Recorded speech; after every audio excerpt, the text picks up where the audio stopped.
These guys, to me, are jerks. What a bunch of jerks. You're a jerk. All right, we're gonna, just as we normally do, we're gonna jump right into this, you guys. This is Average Jerks episode whatever, because I don't know when I'm gonna be posting this. So it's either gonna be episode 15 or whatnot. But today we have Reese Roper from the I want to say from the punk ska band Five Iron Frenzy, but actually you're more known for working at the rehabilitation center It's in actually in Lake Factory. Poughkeepsie. Yeah, Lake Poughkeepsie, West Virginia. And yeah, so I actually brought you on the show to talk about nursing and home health care rather than some crappy ska band that we shared in the past. For starters, what are you drinking? I just poured myself a dark and stormy, except no dark. It's just whatever the white rum. It's white rum and ginger beer. There is dark, but it's not dark. Okay, so you're going a little highbrow, a little more than happens on this show. Normally people just do yeah. Normally people just, it's like whatever they picked up at the 7-Eleven prior to being called. I am drinking a Michelob Ultra because I live that keto lifestyle. So I have to it is a tall boy. It is, dude. It is. Say, cheers, buddy. Cheers. So, for starters, Reese Roper, tell us a little bit about yourself, and I don't care what you want to tell me. My name is Reese Roper. That's what 2 E's.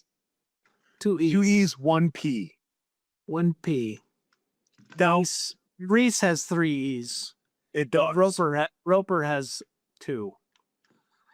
Yeah, it does. And if you squint and kind of jiggle your head a little bit, it has 2 P's as well.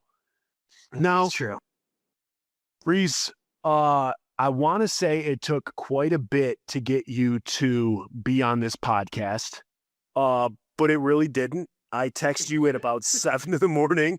this morning, and I said, hey, would you ever want to be on my podcast?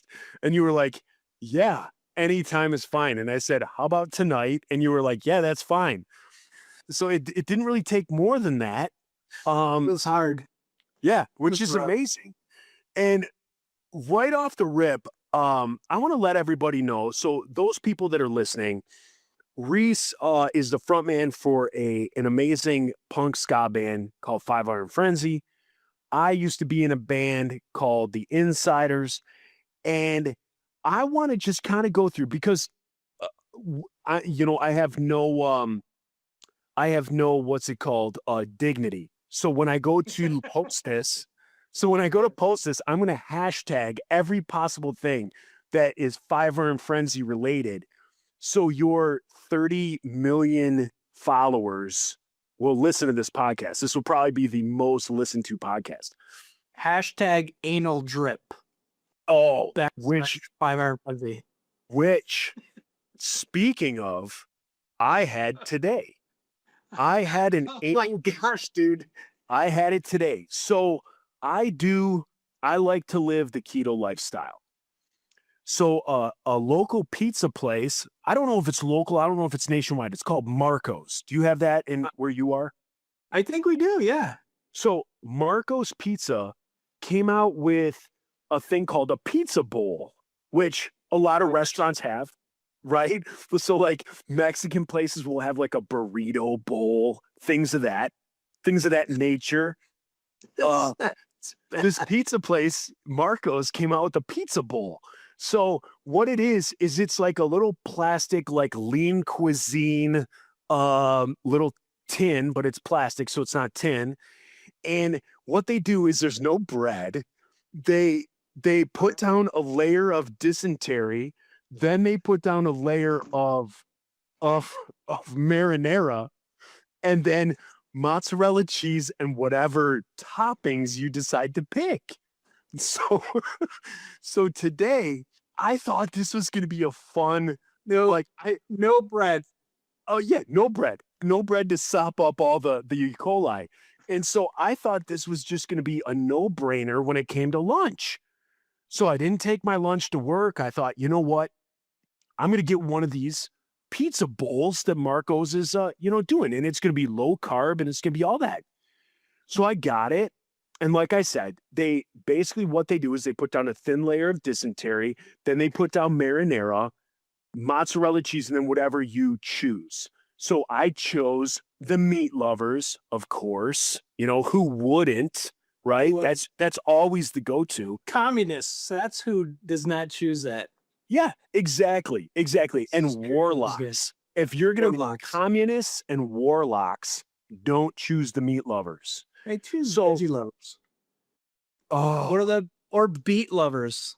I've heard of that. Some people instead of meat lovers, they choose beet lovers. but beets are good. Have you ever done like the shawarma bowl and asked for extra beets? And like the guy looks at you like, what are you talking about? And you're like, sir, don't question. Just put extra beets on there. Regardless. So I get this pizza bowl. I have it delivered because I pay the extra. You know what I mean? I'm living large. Yeah. I have this insider's nest egg. Why not? I made it. roast is coming in. Yeah. So why not spend it? I make it.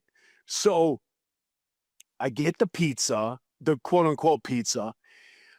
It's bigger than I thought. So I thought it was gonna be the size of like a Kindle.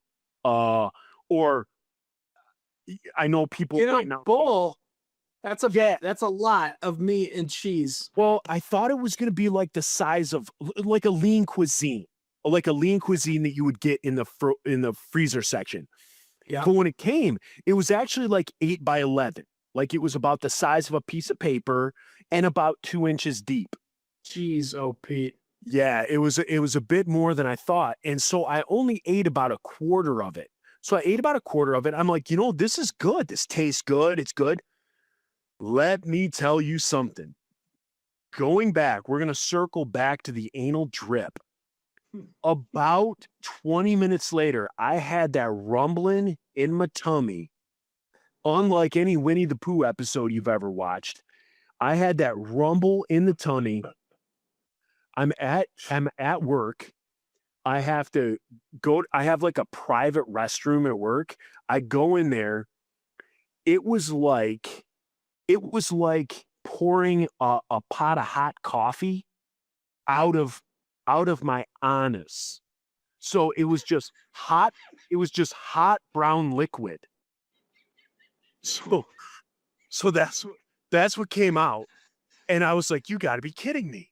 I was like, I have 4 more hours to work. I go back in my office. I'm in there for 20 minutes. I start to get the butthole tingle that it's going to happen again. There's only 2 times my butthole tingles. Before I'm about to pee out my butt and when I find like a nice ripe watermelon at the grocery store. Those are the only 2 times it tingles. I'm not in a grocery store. I'm not fondling melons, right? Yes. I go back to the private bathroom. Again, 2 more pots of hot brown coffee pour out. I don't know what to do at this point. I text my boss that I may be in a world of trouble. I don't know, but Reese, I'm willing to roll the dice. I'm not going home. I'm not going to pack it in like some rookie. Yeah, I'm not going to pack it in like a rookie. So you know what? Maybe I get home and throw away my undies. That's just the way it is. But I'm not burning time. So it happens one more time. I have to go down and do this. So 3 times. Three total.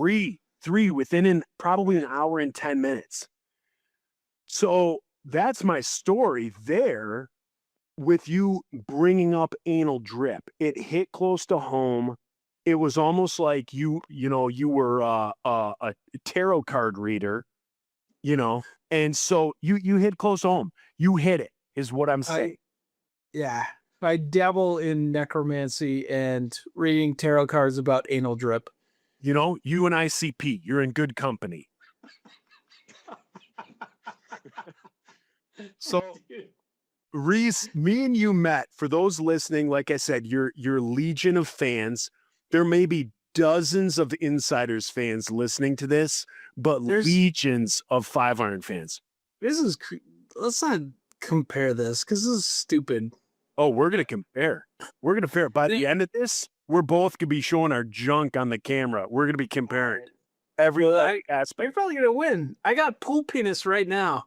It's not gonna happen. I got micro, so deal with it. Or we can. Do you have body scars? How many scars do you have on your body? Several. Any major? Are we gonna? I can't feel my right knee because it got scraped off in a motorcycle accident when I was 7. Oh, explain that. Tell us about that. Tell us about it. This is crazy. My dad was just We'll be like the judge of that. You tell us the story. my dad would just be like, whatever. My dad he's kind of a loose cannon, and so he Same club, buddy. All right. I've heard some of your dad's stories. I hope you tell some. Maybe we'll see. The statute of limitations still hasn't played out. Okay. So go ahead. You're on a motorcycle as a 7-year-old. Yeah, which was not unusual because both my parents had motorcycles. My dad, like when my mom was pregnant, he was just like a bunch of his drinking buddies. They took a motorcycle trip from where we lived in Colorado to California and then went down to Baja while my mom's like at home, pregnant, working. Yeah, Dad. Yeah. But like, so he's a little bit loose. We went Hey, to hey, just pause real quick. I'm gonna calm your nerves and say that was the 70s, bro. That was normal parenting in the 70s. So continue. all right. So still this might have been 70s or 1980. I was 7. My dad is like, we're gonna go up to Colorado National Monument, and there's these pools, and you could jump off these rocks. So I'm 7. And he's like, you're gonna be a cliff diver today.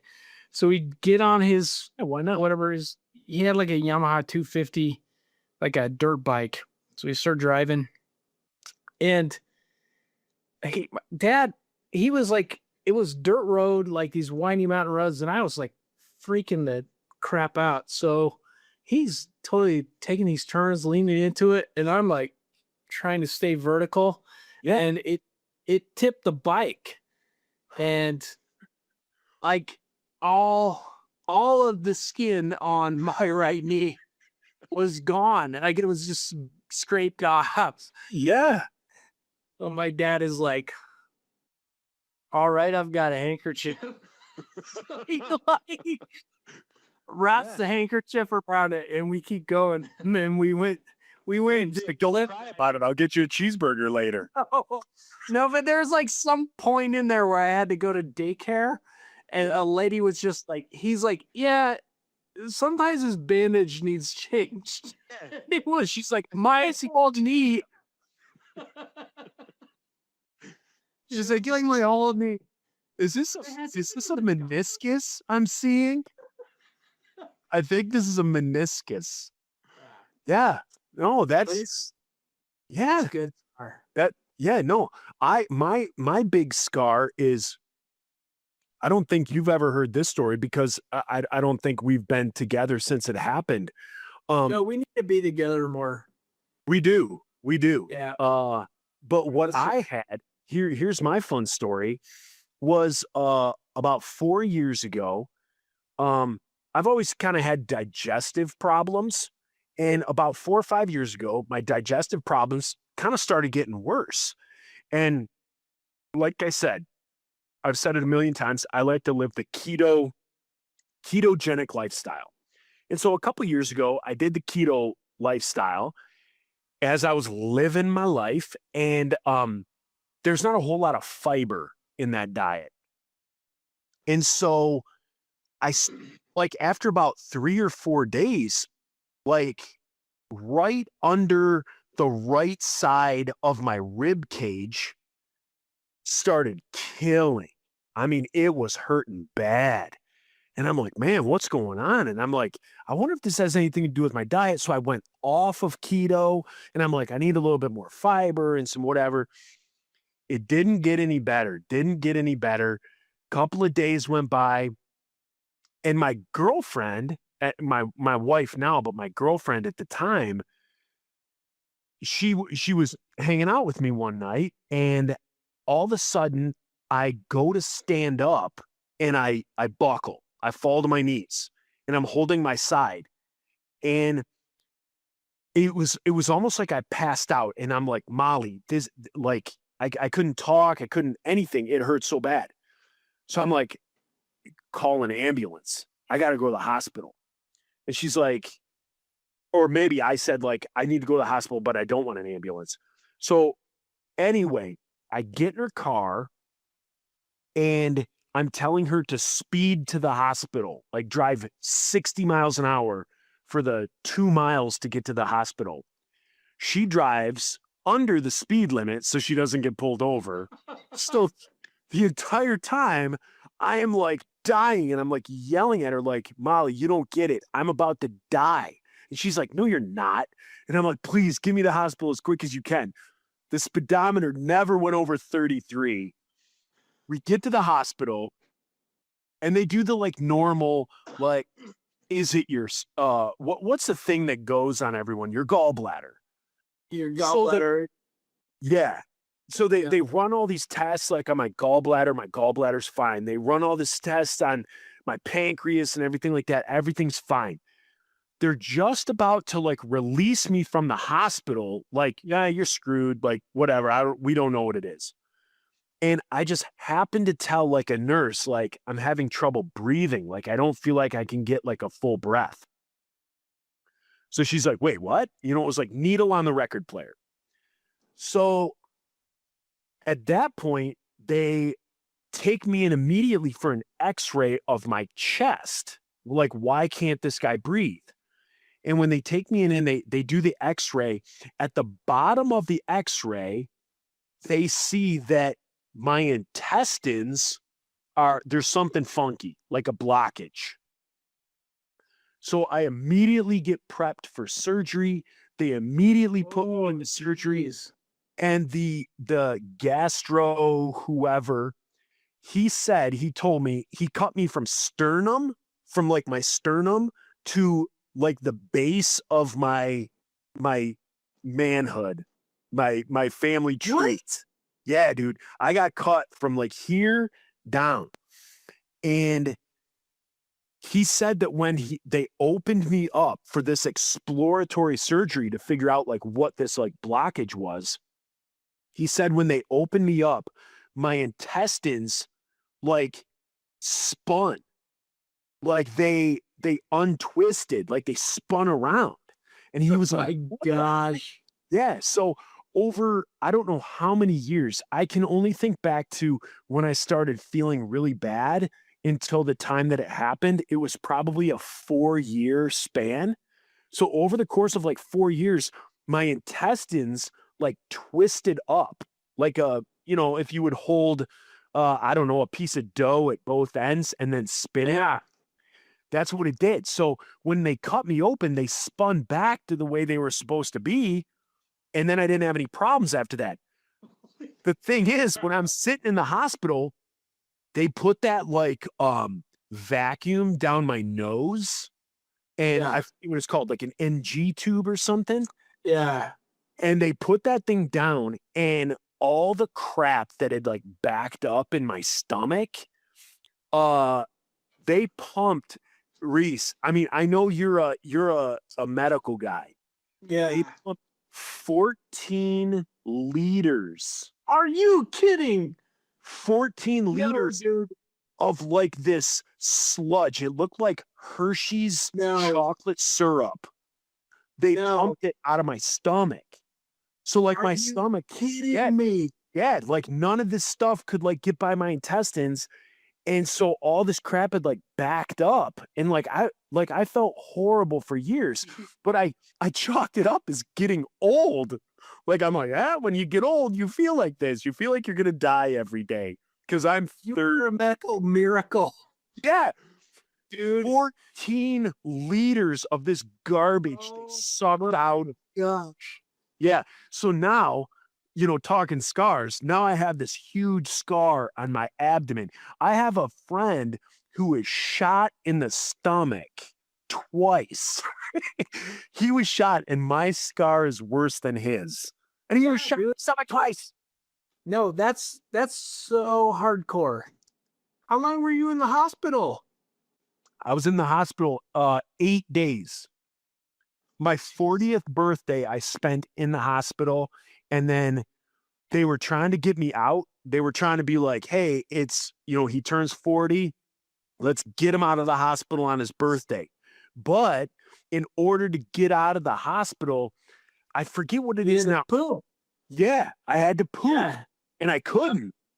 And so I didn't poop till the next day. So I got to get out on B-Day +1. If we're talking World War II lingo. B-Day. Yeah. B-Day +1 was what I finally got out. But yeah, like I remember 14 liters. What is a miracle? You're big news. And here's the other thing. I don't know if my kids are here. My kids were supposed to get here at 9:00 at night. I think they're here, but I'm not sure. I'm in my youngest daughter's room. Okay. You're in the medical profession. I will tell you right now, everything that happened to me, the surgery, everything I could do again, except for the catheter. The catheter is by far the worst anything that could happen to a person on the planet. It's awful. Yeah. Have you ever had one? I've thought about giving myself one so I could sit through an entire Marvel movie. Right. Or the Lord of the Rings trilogy. Right. Where I was like, I want to pee, but I can't. But I This is the can't. bad part. Yeah. I got it. Like when I was watching Endgame, I was just like, why didn't I do it? Why didn't I just catheterize myself? Dude, I've never done it. You never want to. You never want to. It was the worst experience of my life. And I got to check something real quick. I got to see if my kids are here. Okay. Oh, my kids are here. My kids are here, so I can't tell the exact story and what I had to go through. Actually, you know what? My kids don't care. I say stuff in front of them. It's medical related. It's not anything else. It's medical related. How old are your girls now? My oldest is 16. My youngest is 14. Yeah. Jeez. Yeah, my 16-year-old, she's going to high school and college. She's dual enrolled. So she'll graduate high school and also have an associate's degree. My youngest, Crap. yeah. My youngest is on the same track. She's going to do the same exact thing. She's going for nursing. My oldest, I think she wants to be a biology teacher or something like that. Something that, even saying biology teacher, I don't even think I can spell that. And then Mia, my youngest, she wants to go into the nursing field.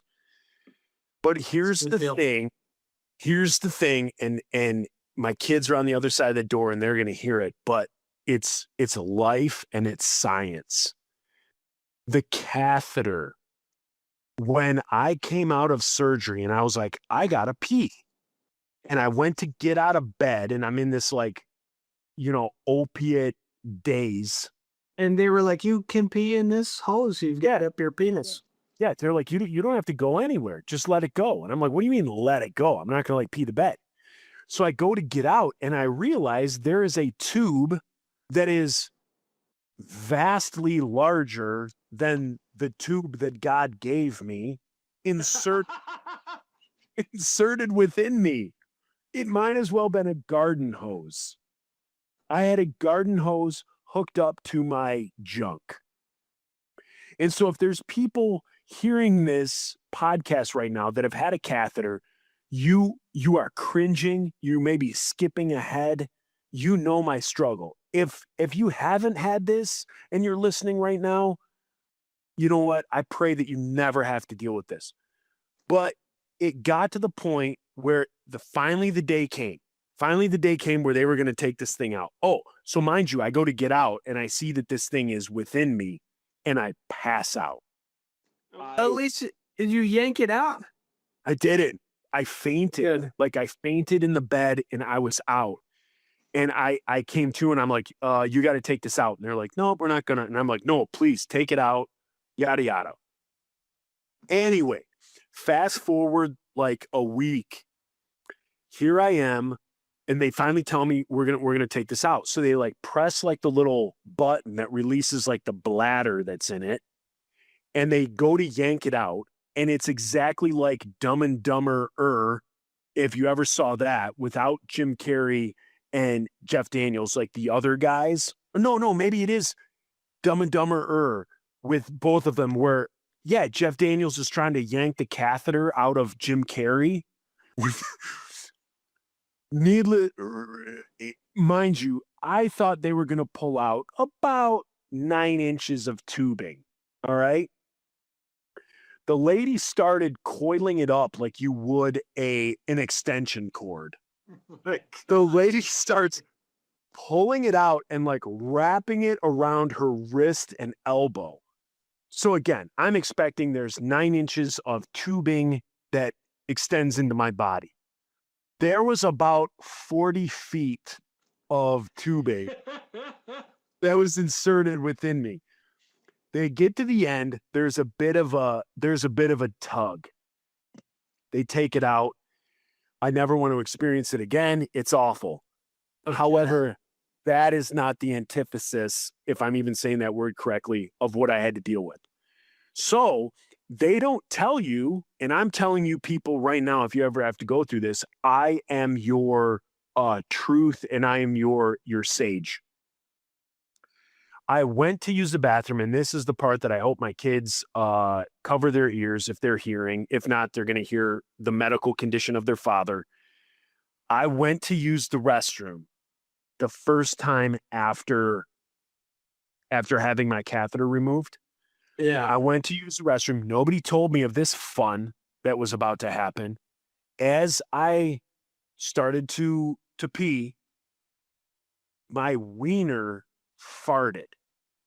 Oh my gosh. Yeah.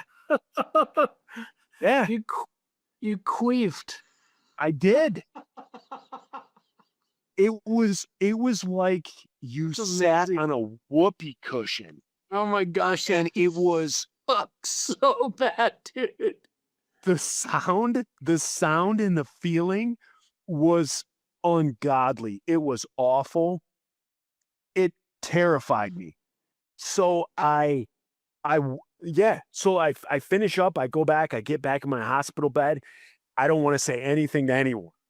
Like if they would have came to me and said, "Hey, did your wiener fart?" Because if it did, that means you're gonna die in Is an that- hour. No, that's not normal. It's very not normal. Here's the thing though. So I'm like, oh my God. So I held it. Like I did not want to pee again because I was so scared. But finally it had to. Like they're pumping me full of saline, all this stuff. So finally I go to the bathroom again and it doesn't happen. And so I'm like, oh my gosh, thank you. The third time I go, it does it again. But not as Oh bad my as the first gosh, time. dude. I never say anything to anyone. So what happened. I never said anything. I never told a nurse. I never told a doctor. I never told anyone. About 3 years go by. I'm at work in the locker room, and a buddy of mine was talking about a surgery that he had. And I brought up the catheter. And he was like, yeah, I had a catheter. It sucks. I'm like, yeah, it's terrible. And he asked me in the locker room, out of the clear blue, did your wiener fart? I was like, yes. He said, mine did too. And I was like, how come they don't tell us? How come they don't tell us this? Man, I've been a nurse for 12 years. I've never heard of this. Because it's kept from you. It's like the skulls. Like I think you need to get to a certain like level before they tell you this. Yeah, you got to cut this out of your podcast so people they don't know. We don't want to get killed. That's You know what? us in the night. But that's the thing. That's what we do on this podcast is we enlighten people. And you know what? Yeah, about wiener farts. So Reese Roper, we got off on a tangent of scars and catheters. But we met in the late 90s at a campsite at Cornerstone. 1996. 1996, a campsite at Cornerstone. I may be remembering this wrong, but I remember we rolled in there and friends of ours that turned out to be Johnny Respect, but I think at the time they were called Bleach. And Okay.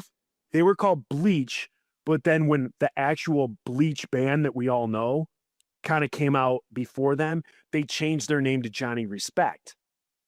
Yeah. So I remember the guys from Bleach saying, hey, chill with us at our campsite, set up your tents. We're sharing it with another ska band. And we were like, what? Another ska band? We thought it was us and the Supertones, and that was it. We thought it was That's how it was for us. Yeah, we thought it was like us, the Supertones, and Mighty Mighty Boss Tones. And other than that, there's never been any other ska. Yes. Then we show up, we share a campsite with you guys, we get to know you guys.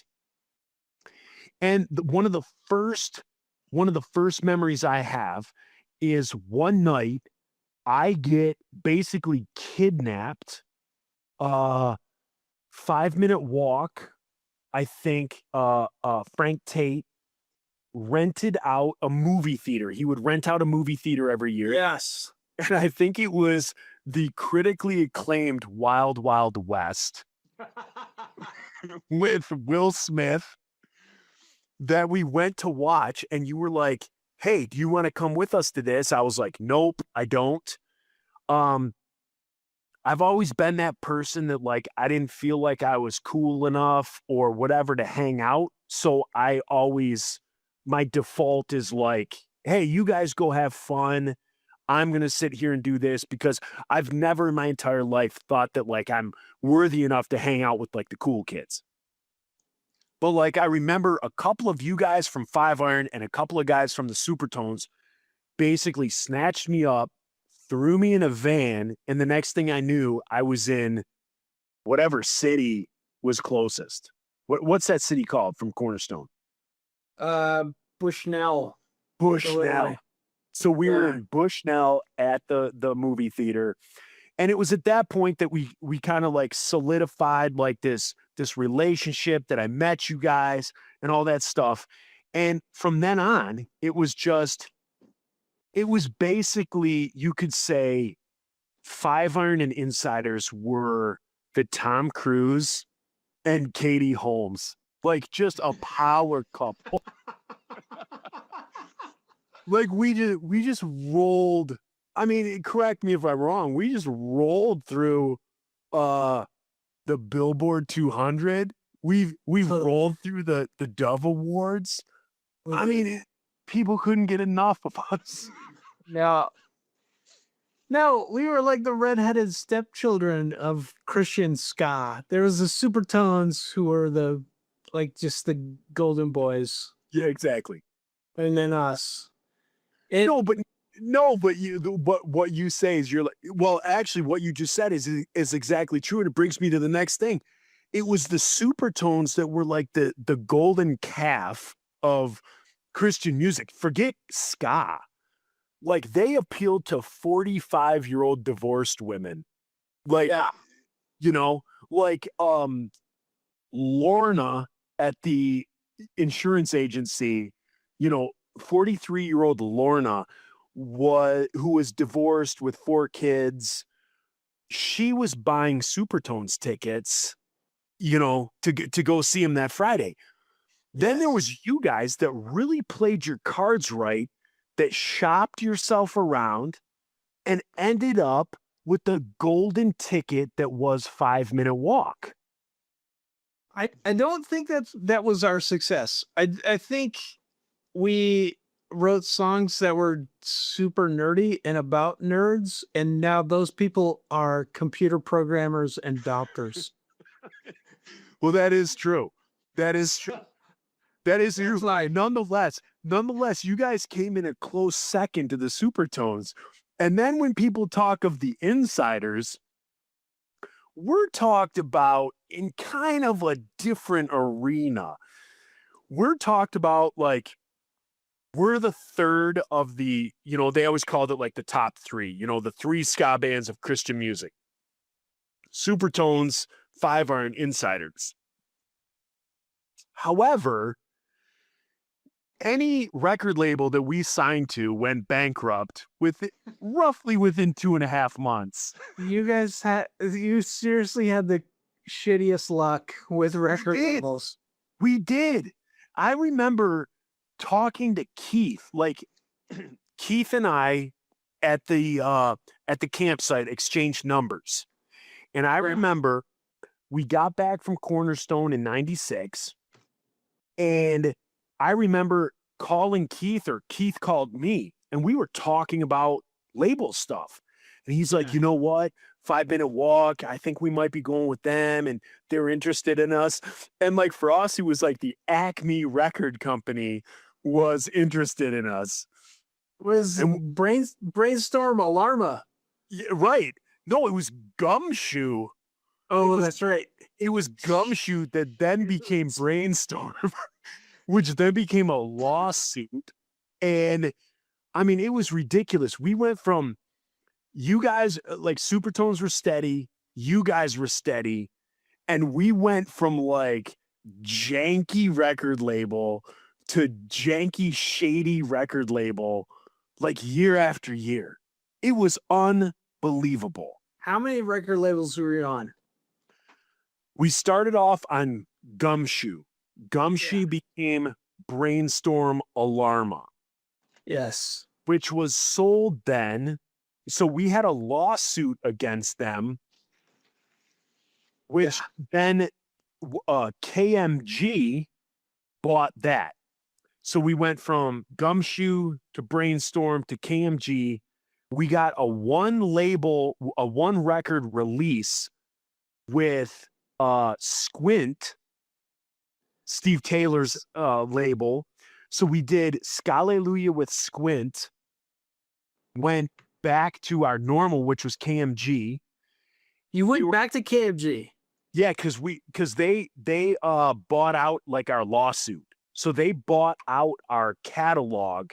They bought our rights from Gumshoe. So yeah. So then we were stuck with KMG because we had signed like a 4-record deal with Gumshoe and done 1 album. So KMG came and bought that, and they said, okay, well, now you owe us 3 albums. So we did Fight of My Life. We did Scalleluja 2, Money Grab.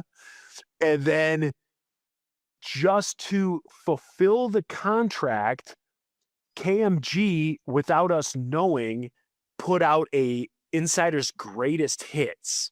It's called, it's called Insider's Tales of the Comet. I have no clue what that even means. They just made it up. They just made it up. Oh my gosh, they didn't call anybody. Nobody. A kid at my church was like, hey, I got your new album. I was like, oh, Scalleluja 2? Yeah, it's been out for, a year, bro. Like 2 years. He's like, no, your new one. I'm like, what are you talking about? And he goes out to his car and he brings it in, and it's called Tales from the Comet. And it's like a greatest awful game. Yeah, exactly. Like, it's a greatest hits, and then it's all the songs that we did with people that were like on comps and all these different things. Gosh. So that name is fun if you're Dave Matthews Band, by the way. Exactly. So they do this, and that was it. We had fulfilled that, and our contract was over and it was done, and we had kind of like broke up and all that stuff. And then Tim Tabor had Transparent Records. And so because he was our manager and everything like that, we had a great relationship. He was your manager? Yeah. Yeah. Ironic. Yeah. Okay. Go ahead. So then he had told us, like, we had said, hey, we're writing a new album like in like 2005. And he was like, oh, I'll put it out on Floodgate Records. That was, Yeah. he was Transparent was his management company, but Floodgate Records was his record company. So we put out Soundtrack to a Revolution on Floodgate. Floodgate then goes bankrupt. Like, we're the kiss of death. Absolute kiss of death. Is that fine? Did Squint go bankrupt after you guys? Yeah, Squid went bankrupt after. Jeez. Yeah. And so, yeah, so then they go bankrupt and we're like, oh my gosh. And then 7 years later, 2012, we decide to do a Kickstarter project. And I'm just gonna say this right now. We were the first ones to do it. So we did our Kickstarter project. Reese, we needed $7,000 to record our album. The night before, we were at like 5,800. Reese, we had to throw in our own money. No. We had to throw in our own money to hit the $7,000 so we could get the 5,800 anyway. We had to throw in our own money to then record the album. About 2 weeks later, a little outfit out of Denver called Five Iron Frenzy goes on. Heard of them. Yeah. They start a little Kickstarter project and they're like, hey, we're thinking about doing an album. We're thinking about coming out of retirement. We need. No. We did We- that after you guys? Yeah, you did. Joe, I'm sorry. I had no idea. We could hardly get the $7,000. You guys are like, yeah, it's going to take 30,000. So we, as a band, a couple of us were like, these guys need 30,000 to do an album. We needed 7. What are they going to do? Next thing I know, you guys are almost at $1 million No, in Kickstarter taggings. no, we were not. Oh my gosh, you guys just raked it in. And I just remember sitting there looking like, this is what this has come down. They talked about the 3 Christian ska bands, Supertones, Five Iron, Insiders. We could not make $7,000, and you guys got like 300. You guys got like $350,000. It wasn't a third. It was $207,000. It might as well have been a third. That's and for real, it's just catering to nerds. 'Cause those guys are rich now. But that's genius, because you know who are like you guys catered to the people that they were higher brow. Yeah. I think our fan base was like the kids that are like, you know, I love hardcore and I love Taco Bell. And then like in that order. And so, you know, we're getting donations from people like, heck yeah, I'll donate $1 to your Okay. Kickstarter. And you got people donating like $250 to your Kickstarter. And so I just need to clarify it was not intentional. And put it at 30,000 because we were just like, I don't want to do this. That's awesome. Like several of us were just like, just make it higher, put it higher. I know we can probably record an album for $5,000, but don't. I don't want to do this again. Yeah, if I do this, I'm going to be flying every weekend. I want sushi. I want all this stuff. So let's set it at 30,000. No, I get it, man. I get it. Oh, and then we did it again. We're just like, what's higher? 60,000.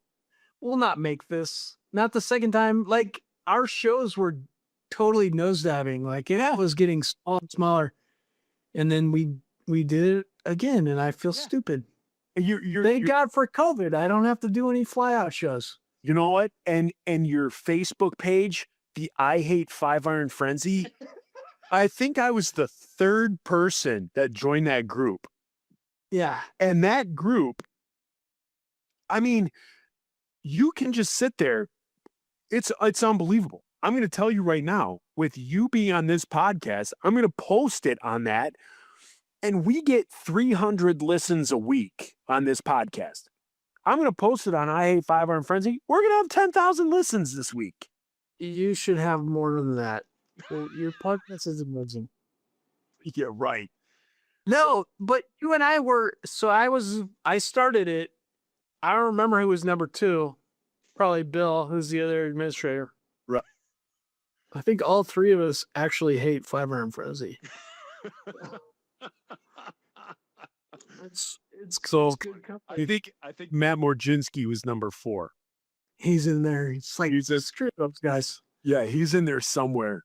Like, He's not though. He's just like, dude, you guys are doing so good. Let me buy you a beer. We played so he moved to Denver. He replaced me. I'm out here in the middle of nowhere, Virginia. He's in Colorado, like living my best life. And last time we played, he was just like, dude, can I just, you don't have to put me on your guest list because I know that sucks, but just let me buy you a beer. He just came down. We went to the club next to the show, like some bar, and he just bought me a beer. He's such a cool dude. that's nice. See, it was never like that with me. He was always the guy who I thought he hated my guts. Yeah. And so I would like see like the memories I have in my head would be like in catering. Like I would see him eating at the table and I didn't want to sit by him because I figured he hated my guts. And I don't know why. It's not like he hated my guts because the insiders were better than the supertones. I just felt like he just hated me as a person. And I was like, eesh. And then as we got older and like you kind of break up, but then you get back together and then you do like the one and done shows. I would see him and it didn't change. It was still this like weird. Yeah. And then He's probably intimidated by you, dude. how? Like, because you're awesome. Like this was Matt. This is, so if you hang out with him, Explain him to me because I don't know. When I did the Sinner Songbook, so our last album, the Sinner Songbook, I had you and I had Matt do it. Yeah. I asked you to do it within 5 minutes, just as you always do. You were like, absolutely, I'll do it. I sent it to Matt. Matt was like, didn't get back to me for like weeks. And then I was like, Matt, will you do this? Nothing. Matt, will you do this? Nothing. And then I was like, hey, Reese is doing it. If you could just do like a small part, just do what you can whenever you can, but just please have it back to me by like this date. He did it. And I was like, holy crap, he did it. But other than that, like I've always felt like, I always felt like he just wanted to fight me.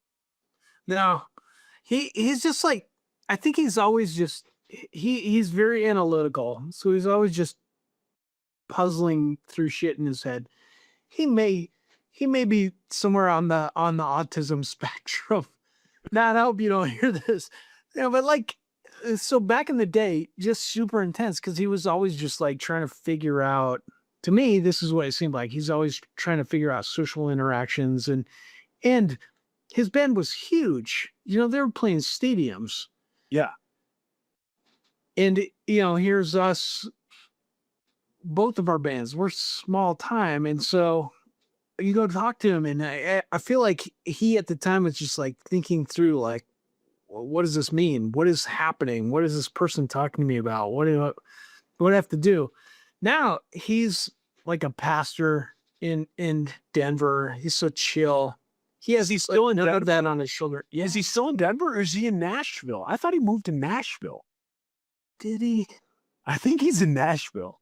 Probably because whoever owns real estate in Denver, they can sell their house and move wherever they want.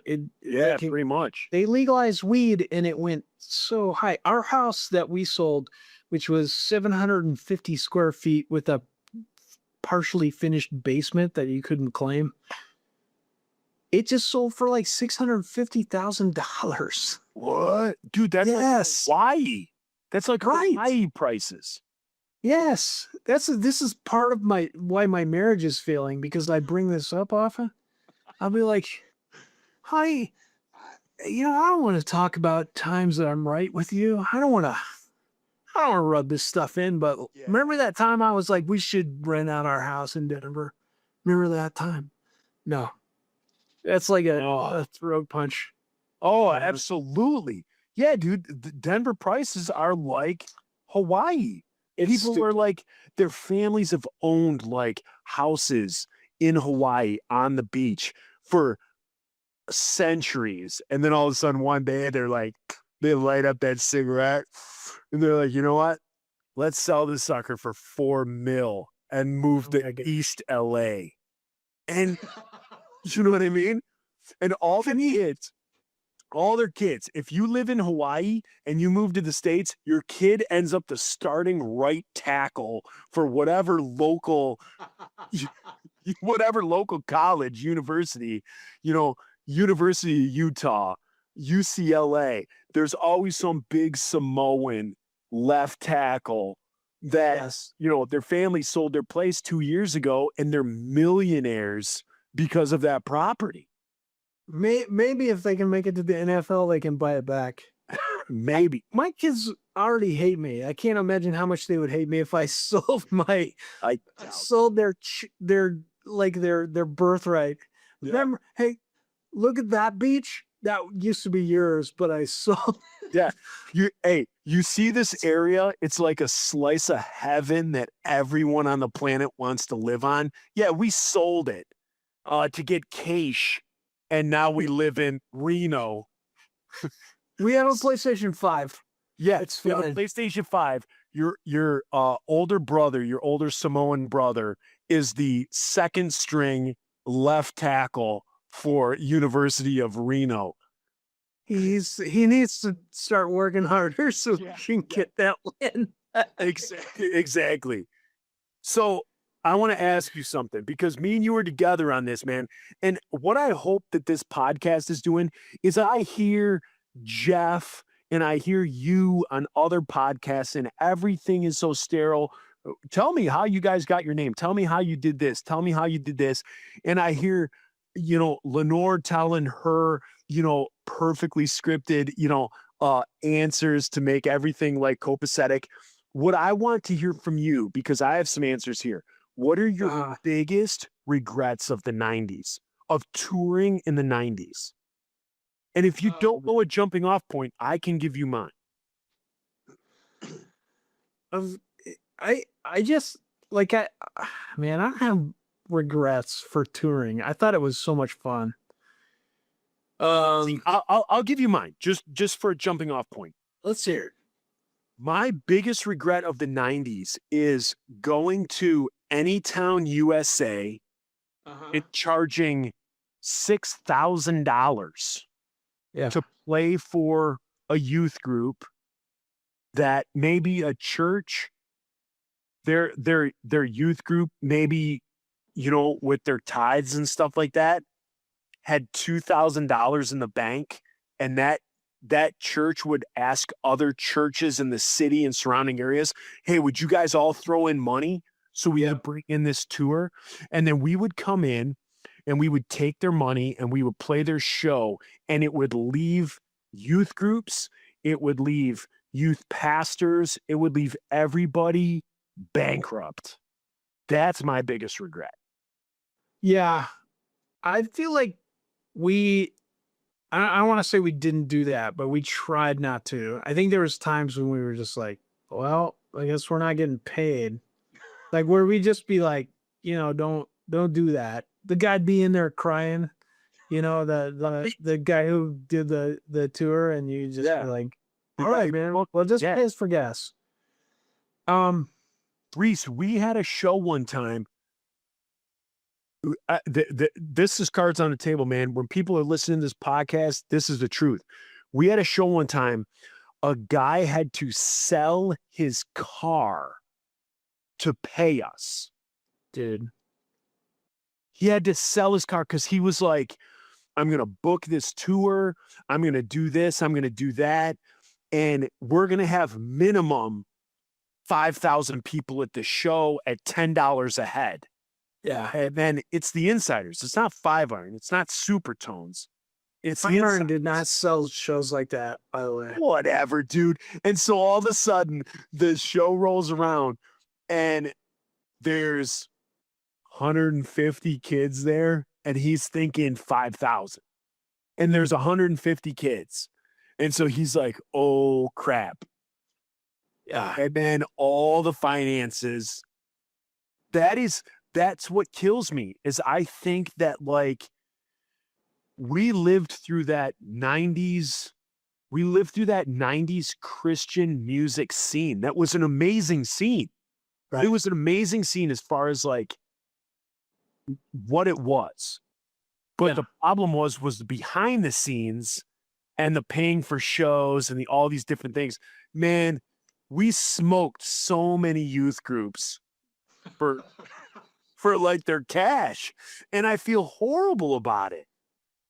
It's one of the things that, like, I laugh about now, because or else I'd be sitting here like crying about it. I don't think you should feel bad about that. Like, what you were doing was ministry. What those guys were paying for was ministry. And they might not have been the best with money, or just been like, I prayed about it, God's going to bless this. And then, you know, whatever. Like We learned like yoink. yeah. Well, and maybe they're like, maybe that's not God I'm listening to. You know, like maybe that's their own inner voice and them being like, I really want to be this cool promoter and have these amazing shows here in Lone Pine, Arkansas, you know, like, Right. but it's not going to happen. This is not here. No. But cool. I mean, like, those kids heard the insiders. Yeah, It's wow, not I'm good. not sure they're better off for it. I guarantee you they're not doctors. Well, They're I bet buying you that groceries. changed their lives. No, I appreciate that. But you guys don't let's not talk crap about the insiders, because you guys seriously, or you were, hopefully will be again, one of the funnest bands I've ever seen, ska bands. Plus, just knowing you as a guy that's in another band, and we hung out. We were on at least 2 tours that I remember. yeah, The best people we've ever toured with. By far. I love playing second fiddle to you guys. And you know what? Shut up. You know what was the best? You know what was the best? And you even let me relive it a couple months ago. What's your song? New Day? Every new day. Every New Day. Whenever we toured, you would let me come out and you would let me sing a certain verse or part of Every New Day. And about a year ago, you came through town. You played in Ferndale, Michigan at the Velvet Touch. Yes. The name of the club. Yeah. It sounds like it would be like an adult theater. I think it was at one time a place where you could get massages. Big, maybe more than that. Maybe more. Maybe more. Rumor has it. And you let me, as you guys always do, you let me come up, and Every New Day, you let me sing that with you. My wife saw, like, I told her, I was like, hey, I'll be right back. Like, she came with me to the show, which was unheard of, but she came with me to the show. I was like, hey, I'll be right back. She thought I was like going to the bathroom. She had no clue that I was going up on stage to like sing that with you. And then I'm standing there out in the audience in my hometown. People had no clue who I was. And I get up there, I sing with you, and then I get off stage. And for 15 minutes after the show, every single person who attended that show came up like, are you Joe from the Insiders? And it boosted my ego for 15 minutes, and it made my year, and it made my wife like, what the heck? Like, why are these people getting their picture taken? Because my wife has no clue of that life with me. Like, she didn't know me when I was in the Insiders. She has no, like, zero starting point with that. And so going to see you, first off, she was like, what is this scene? Like, all she knows is she loves Prince. So That's a good choice. so my wife in the year 2000, like New Year's Eve 2000, she had like front row tickets to Prince on New No. Year's Eve. So that's what she knows. And so going to like a club to hear you guys' stuff, she was kind of like, what is this scene? What is this? And then all of a sudden I'm up on stage singing with you guys and all that. It blew her mind. But I say that because I just thank you for the ego boost and thinking of me and letting me do that. So I wanted to thank you. I think I got off on what I was talking about, but I just wanted to thank you for that. Thank you. Dude, whatever. Seriously, I would let you take over my spot in Five Iron Frenzy if I could just hang out with you. But you know what? I'm like you, man. Hey, I know the joke with you is you don't remember lyrics. Yeah, but I'm it's just- also not a joke. Reese, man, I can't. When you guys came when you guys came here to Detroit, I text you. I said, "Hey, the insiders are willing to do some practices to learn 3 songs again and to Yes. open for you." Yeah. And your response to me was, "We don't want you to play 3 songs. We want you to play a full set."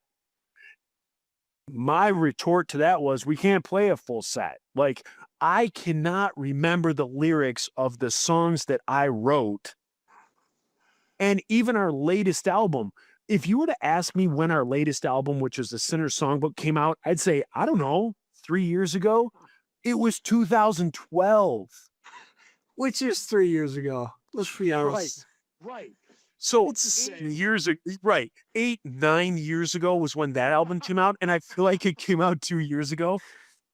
I can't remember the lyrics to songs off that, let alone then 2005's Soundtrack to a Revolution.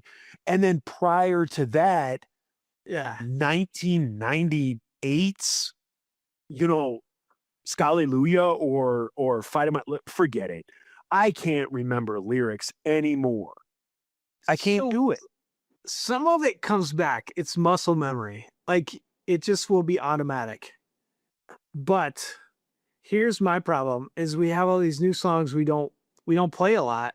These guys will just be like, hey, let's throw this in. And I'm like, I don't remember that song. Or songs, you write songs and you never play it. You're just like, this is not a hit from this album. It's like your third album, fourth album, and you're like, it's never going to get played. But then Andy, our drummer, will just write. He makes our set list. He does a great job at it, but sometimes he'll throw something in there, and you'd be like, I don't even remember recording that. I don't remember what song is writing that? those words. Is that a cover? And they're like, no, it was off our album. And I'm like, what are you talking about? I never even heard of the name of this song. Yes, you have, because you recorded it and it's on our, whatever album. And you're like, what? Yeah, I don't get it. I don't get it. And the other thing is when you're dealing with like musicians, now, mind you, you're a musician because in Roper and Brave St. Saturn, like you play instruments. I don't. I program instruments. I don't really play them very well. Like I play guitar enough to like kind of write songs. Like I can play like campfire songs, right? You can probably play guitar better than I can then. Doubt. Dude, I called you one time or I text you and I said, hey, what are the chords for Baby's Breath? And you were like, Oh, that's you were I like, wrote that. yeah, you were like EAB, C sharp minor. And I was like, oh, okay. Now, anybody who would like knows instruments would be able to be like, oh yeah, Reese is playing this. But I had to ask you. It's the same thing. Like I text Joe Gittleman from the Mighty Mighty Boss Tones. I text him. I'm like, Joe, man, what bass line are you playing in whatever song? God bless him. He texts me back like the same thing, like EAB, C sharp, Wait a second. You texted dude from the Mighty Mighty Boss Tones? yeah. Holy crap. Yeah, for whatever reason, man, I Because you're like, I want to play it. Yeah. I texted him the other day. Have you heard the Boston's new song, Final Parade? Yes. Phenomenal. So cool. Here's the thing. I read that it was a love letter to the people and history of ska. Cool. So that's what I read. I listened to the song. I think it's phenomenal. But my simpleton brain, I don't get how it is a love letter to the people and the history of ska. It's a good song. It's a great song, and there's lots of phenomenal people on it. But when I listen to it, I'm like, what are you talking about? Like, I don't know how it fits in the realm of the history of ska. Let's just say it does. Okay, all right, we'll go with It's the Boston's. it's the boss. They earned it. They Tell you whatever it is. But like, this is the Constitution of the United States. exactly. Dude, Yep. Reese, the trajectory of my life was changed by the Mighty Mighty Bosstones. I was like just this kid that was neither here nor there, didn't have a purpose, didn't have a focus. I came home from school my sophomore year. I came home from school and ESPN2. So there was ESPN and ESPN2. No Ocho. No, Haven't no gotten that Ocho. No, not at all. Got it. So ESPN2 at 3:30 every day had this show where they would play skateboarding videos, surfing videos, all this stuff. And then they would play like punk music to it. And I came home and one day I happened to turn it on and it was a surfing video that had the Mighty Mighty Bosstones, Someday I Suppose, off their Don't Know How to Party album. I heard this and it was like I heard the voice of God. When I heard Someday I Suppose, I was locked onto that TV. It was a song, it was a sound that I had never heard before. That night, there was a huge snowstorm in Detroit. I was 16 years old. I got in my car and I drove up to a Blockbuster Music in a horrible snowstorm. And in doing so, I turned a corner where my car slid off the road and hit a sign on the side of the road, knocked a sign down. I think it was like a speed limit sign or something like that. I went around a turn, knocked this sign down because it was just a blizzard.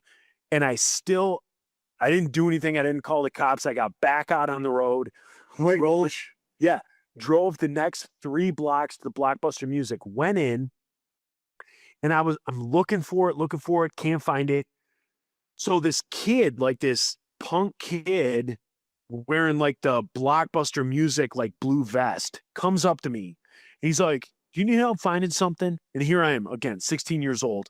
And I go, yeah, I doubt you have it, but do you have an album by a band called the Mighty Mighty Bosstones? And he's like, absolutely, right over here.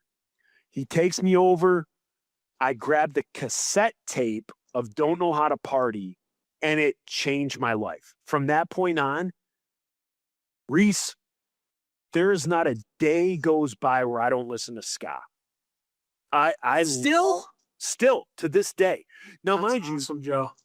Mind you, the boundaries of ska are big. So some days my ska that I listen to might be Suicide Machines, might be Goldfinger. Some days might be Toots and the Maytals, might be the Toasters. But not a day goes by that I do not listen to at least one song of ska, whether that's on my playlist for working out, whether that's in my car.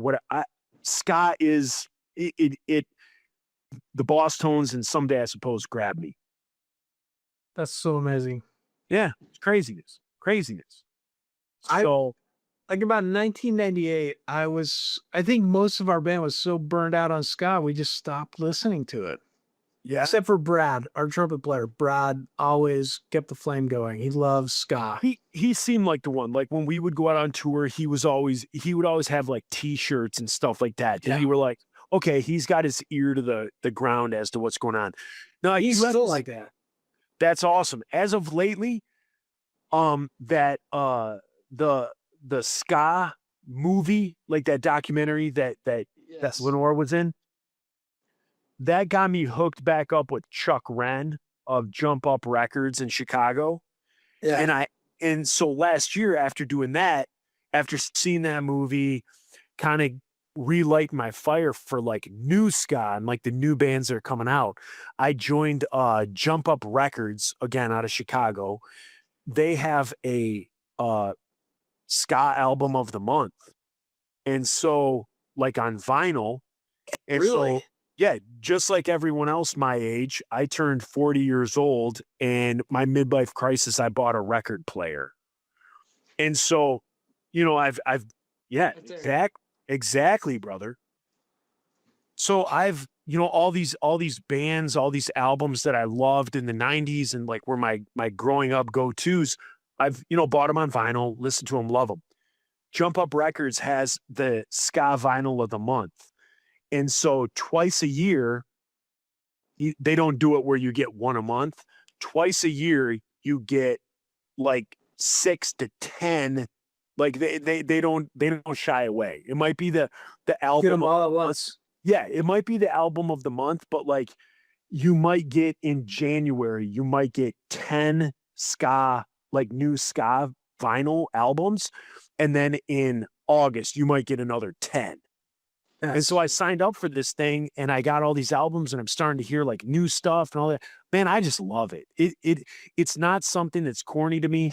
When I go to the I Hate 500 Frenzy Facebook page and everybody makes the like ska's the sound of a 10-year-old who likes mozzarella sticks, you know, like that whole thing. Yeah. It doesn't matter. Like, I don't care the jokes people make. I don't care about any of that. I love ska. And it is just, it's something within me that it resonates. I absolutely. Yeah. I've come back, man. I feel like between 96 and 2000, everything, because we were in ska bands, it was ska. Everything was ska all the time. Yeah. It was just like anytime you talk to somebody, and you talk to people from your church, hey, I heard you were in a band. What is ska? And then you Right, what's like ska? your mom. Hey, Yeah, who's Scott? Scott. You'd go see your mom. She'd just be like, want to talk about ska. You'd go, you know, like anything, all the shows, every time you know, like anything, ska, Yeah. all the time, all the tours, ska, everything that was popular, ska. And you were just like, I think part of it for me was that there was so much potential in that moment, you know, 96, 97. It was just like, for the first time, I think in Christian music, all of a sudden, our three bands were on the cusp of the like on the whatever was in mainstream culture. Yeah, We hit I it agree. because we loved it. You know, like we loved that music, and it was all of a sudden cool, and not just cool, but it was like these ding dongs that were in a high school band all of a sudden were punk rock. That was cool. Like we made that cool, and it was amazing. But for like 4 years of just, that's all you talked about and all you did. And I think for Five Iron, we hit a point where it's just like, let's just try rock with horns. And we did it, did 2 albums, broke up, and then got back together. And now it's like, we can't make enough ska because we all missed it. And it's like, do this, make it sound like dub, do it. It's like, it's cool. Yeah, that's what I think. Like, I went through like a phase where, for me, the I don't know if I'm saying this word right, like the antithesis of like ska for me, maybe it's because it's hometown, is the Suicide Machines. Like the Suicide Machines Destruction by Definition album is my favorite album of all time. I don't care So good. what genre, I don't care what. That is the #1 album in my life of all time. I can tell you where I was when I first heard it. And I'll even say it. There was so I live in Royal Oak. The city next door to us is called Berkeley, and our first record label. It's funny because we talked about Gumshoe as being the first major. There's another one. Yeah, we were on a local record label called the Beat Hotel, and there's a I have one of your albums from that. yeah, the Rockin' the Hubcat was our little seven. I've got it. Yeah, and so the Beat Hotel was this amazing little record store, and the guy who ran it had a record label by the same name, Beat Hotel, and he had just a handful of bands. And I remember being in there, and he was like, "Hey, we all knew that the Suicide Machines from our city had gotten signed to Hollywood Records or whatever." He was like, "Hey, I got a pre-release. Royce Nunley, the bass player from Suicide Machines, gave me this pre-release." And so we were hanging out in the record store and he played that. And I was like, this is another level. This is legit. Reese, I kid you not, before that cassette tape had played, Royce Nunley came in. So here's Royce, the bass player from the Suicide Machines, in this record store. It's me, I think Nate, and Royce. And then the guy who owned it. Fast forward 20 years, 15 years, Royce played with us. So when we were doing Soundtrack to a Revolution, we recorded that at Royce's studio. Are you kidding? No, I'm dead serious. When we toured on that, like we hit a bunch of the festivals in the summer, Royce played guitar for us. He played bass in the Suicide Machines, but he played guitar for us. Like he played Creation East, whatever. He played like a live fest or whatever. So Royce came with us. He helped us with Sinner's Songbook. Yeah, so here's this dude who, played bass for one of my favorite bands of all time. And here he is, an Insiders member. He's part of the history of the Insiders. It was just freaking ridiculous. I don't know what made me get off on that tangent. Dude, that's a good tangent. That's a great. That's so cool. But Reese, I'm looking at my thing here. I'm looking at an hour and 17 minutes. Are we not allowed to talk this much?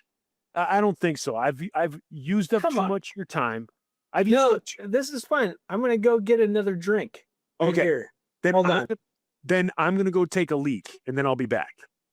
All right, you guys. So that's the end of part one. Yeah, this is the end of the show. So go do what you got to do.